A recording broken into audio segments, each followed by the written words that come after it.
I have to be honest. I'm worried about the people here in the front.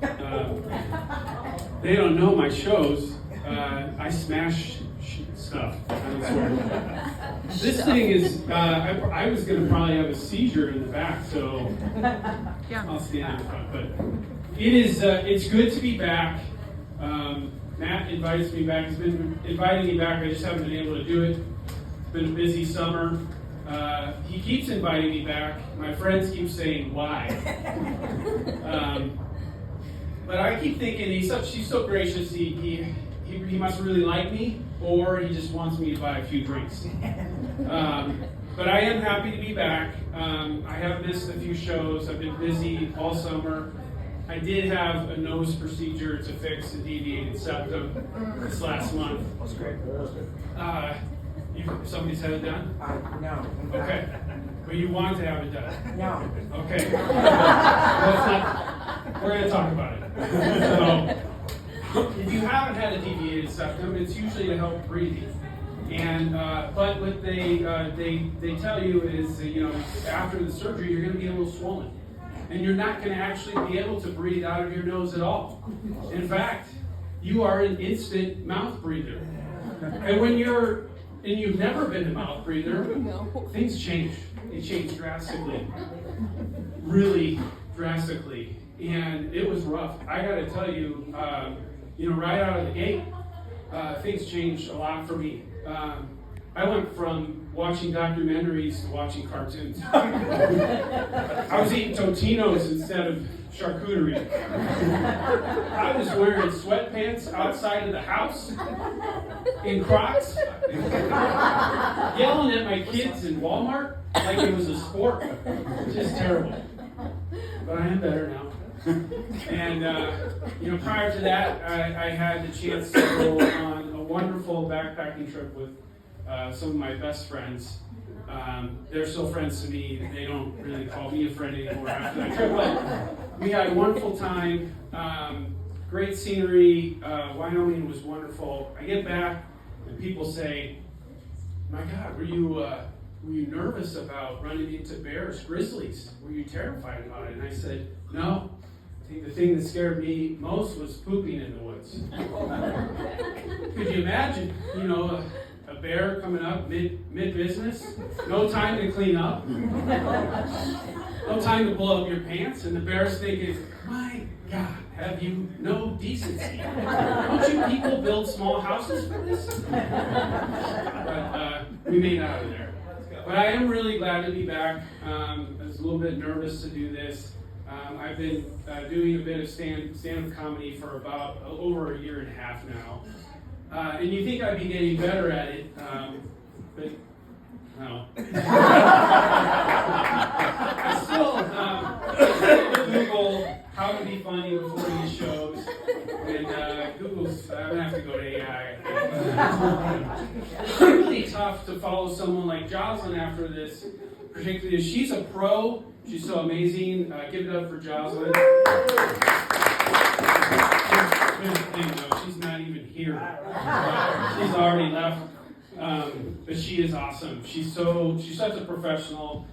She won't even acknowledge me. I've even heckled her at some shows, and she won't even. I'm just glad she went ahead of me. I've been, I followed Matt before, been kind of like one of the first openers, and it's tough. It's tough to be the opener. It's tough to not have, people haven't really started in on their drinks. No one's hydrated. I haven't had liquid courage. But I'm here now, and I love to be at Secret Park. It's such a great place. Hopefully many of you are enjoying some cocktails and some wonderful drinks. I'd like to talk to you about some of these drinks and the history of adult beverages. Modern day. Hey, you're still recording this anyway. So where we are, Matt's freaking out. But out of all the adult beverages, beer came first. We migrated to beer, and I see several of you enjoying beer. After beer came wine. Wine's perfected from grapes, of course, as you know, and then from wine we get brandy. And then we can thank the Irish and the Scots for whiskey. And really, they did that to get through the pain and suffering of English rule and oppression. Some of those folks moved to America. They changed the name to Bourbon, just to piss off the English even more, honor the French. And then we can thank Eastern Europeans for vodka. Of course, the refreshing spirit, so bright, so clear, so clean, that pairs well with bland roasted meat, sauerkraut and dumplings and gravy. And then there's gin, which is a poor attempt at vodka. Sorry, I like gin, but I don't know why. But after gin, there's tequila, and we can thank the Spanish and the agave plant for inspiring so many Jimmy Buffett songs, and the involuntary response to the word cuervo, wincing at the word cuervo. We have rum, of course, that really was designed and implemented to fight scurvy and boost morale for pirates. Apparently, the plundering and pillaging wasn't enough. And then finally we have sake. I can't forget about sake. Which really didn't come around until people started throwing shrimp at the dinner table.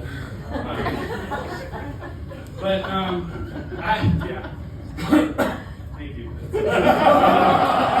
One good thing. I will abandon all of the liquor jokes here on out. I have no paper to blame. I have one work friend here from. Thank you, Jason, for being here. I'm not going to ask you to speak, but I have one.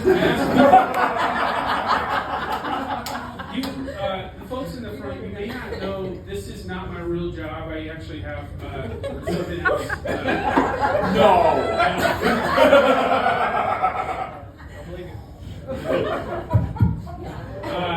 So I do this part-time, but my real job, I get a lot of inspiration with people I have a wonderful experience to work with. They give me so much material. I just had this one employee come up to me and say, "This is so hard. My shift it's hurting my health.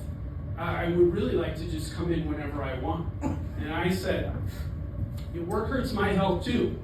But I take medication every 2 weeks. It's called payday." The place I work at now is pretty awesome. We have wonderful amenities. We have wonderful chefs changing food and menu. We've got baristas that know my order. I kind of wink at them and they have my drink coming out. It's so awesome. Sounds rough. In fact, it is rough.